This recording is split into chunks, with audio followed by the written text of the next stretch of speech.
ओम शांति। आज 15 अगस्त है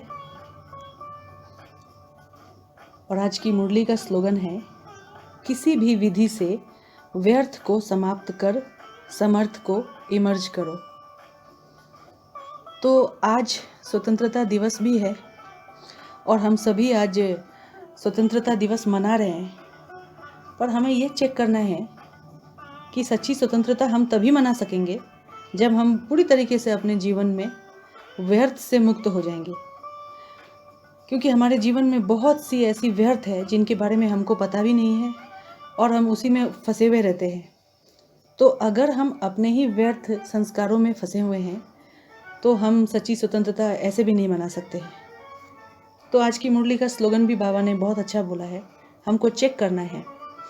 तो हमको चेक करना है कि हम व्यर्थ को समाप्त करके समर्थ में हैं, रहते हैं या नहीं। तो बाबा ने आज की स्लोगन में बोला है कि किसी भी विधि से व्यर्थ को समाप्त कर समर्थ को इमर्ज करो। तो पहले हमको व्यर्थ और समर्थ के बीच का अंतर को समझना होगा। जब हम व्यर्थ और समर्थ के बीच के अंतर को समझ लेंगे तो हम विधि स्वतः ही हमको विधि आ जाएगी कि हम कैसे इससे छूट सकते हैं। तो समर्थ अर्थात व्यर्थ को समाप्त करना, क्योंकि जहाँ समर्थ होगा वहाँ व्यर्थ हो नहीं सकता। अगर व्यर्थ है तो समर्थ हो ही नहीं सकता। अगर मनसा में व्यर्थ है तो समर्थ संकल्प ठहर ही नहीं सकता। क्योंकि हमारे मन में अगर बहुत ज़्यादा वेस्टफुल थॉट है तो हम जितना भी चाहें हमारे अंदर पावरफुल थॉट क्रिएट हो ही नहीं सकता है। क्योंकि व्यर्थ संकल्प तो हमें बार बार नीचे ले आता है और समर्थ संकल्प हमें परमात्मा से मिलन का अनुभव भी कराता है। हम जितना समर्थ संकल्प की ओर जाएंगे, पॉजिटिव रहेंगे, पावरफुल रहेंगे, तो हम परमात्मा के समीप जाते रहेंगे। तो व्यर्थ संकल्प सदा हमारी उमंग उत्साह को भी समाप्त कर देता है और करने के साथ साथ वह सदा क्यों, क्या, कैसे इसी प्रश्नों में उलझा हुआ रहता है। अगर हमारे मन में इस तरह की अगर ये हमारे मन की स्थिति है तो हमको चेक करना चाहिए। इसलिए छोटी छोटी व्यर्थ संकल्प वाले की बुद्धि में छोटी छोटी बातों में वह स्वयं से दिल शिकस्त होते रहते हैं और सदा सर्व प्राप्तियों के खजानों से भी वो सर्व प्राप्तियों के खजानों को अनुभव करने से भी वो वंचित हो जाते हैं। उनको महसूस ही नहीं होता है कि ये सर्व प्राप्तियों का खजानों की अनुभूति उनको होती ही नहीं है, प्राप्ति नहीं होती है, तो वो सदा इससे वंचित ही हो जाते हैं। तो व्यर्थ संकल्प करने वाले के मन में बहुत ऊंची ऊंची इच्छाएं भी होती हैं। ऊंची ऊंची इच्छाएं अर्थात जैसे मैं यह करूँगा, मैं वह करूँगा, और बहुत सारे प्लान बनाते हैं। और प्लान भी कैसे बनाते हैं, बहुत फास्ट बनाते हैं। प्लान फास्ट इसलिए बनाते हैं क्योंकि आप देखेंगे कि व्यर्थ संकल्पों की जो गति होती है, स्पीड होती है, वो बहुत फास्ट होती है और समर्थ संकल्प की जो गति होती है वो बहुत स्लो होती है। तो अगर मन में हमारे वेस्ट भरा हुआ है तो हमारे संकल्पों की गति भी बहुत फास्ट होगी। तो बहुत सारे प्लान्स तो बनाते हैं, लेकिन अंतर क्या रह जाता है, जो प्लान हम बनाते हैं वो हमारे प्रैक्टिकल स्वरूप में कभी नहीं आ पाता है। क्योंकि उनके मन में इच्छाएं बहुत होती हैं कि यह करूँगा, वह करूँगा, ऊंची इच्छाएं तो होती हैं, पर वो हमेशा प्लान में ही रह जाती हैं और वह प्लान कभी अपना प्रैक्टिकल स्वरूप लेता ही नहीं है। तो इसीलिए संकल्प जो समर्थ संकल्प करते हैं, समर्थ संकल्प वाले जो भी सोचेंगे वही करेंगे, क्योंकि उनका सोचना और करना दोनों उनका समान हो जाएगा।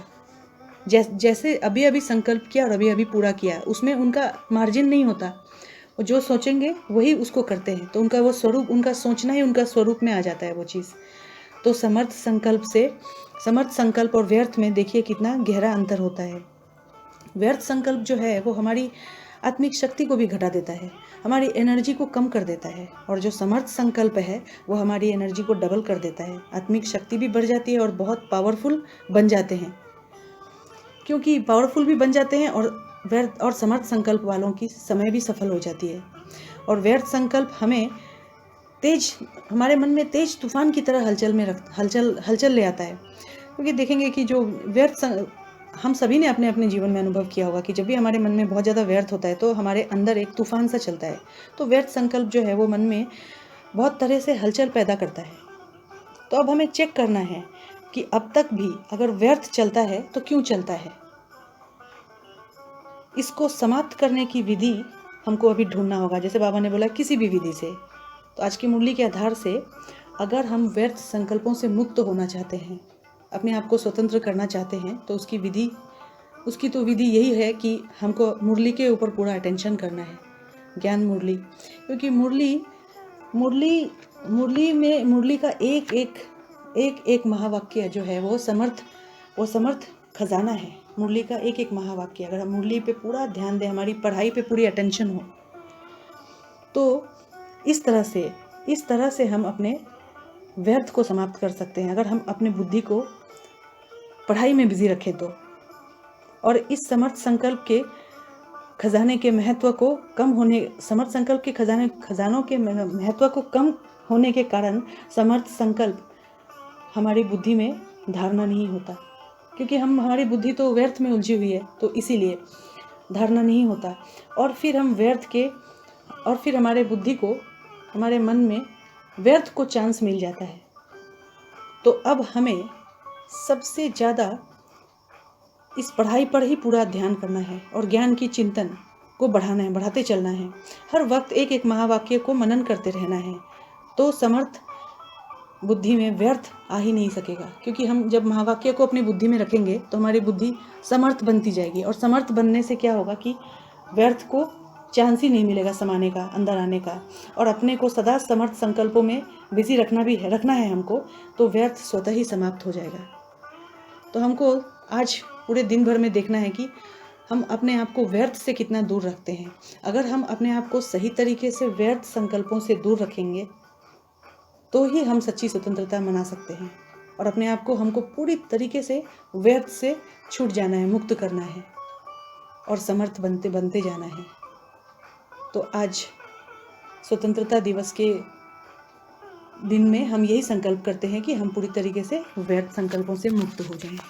ओम शांति।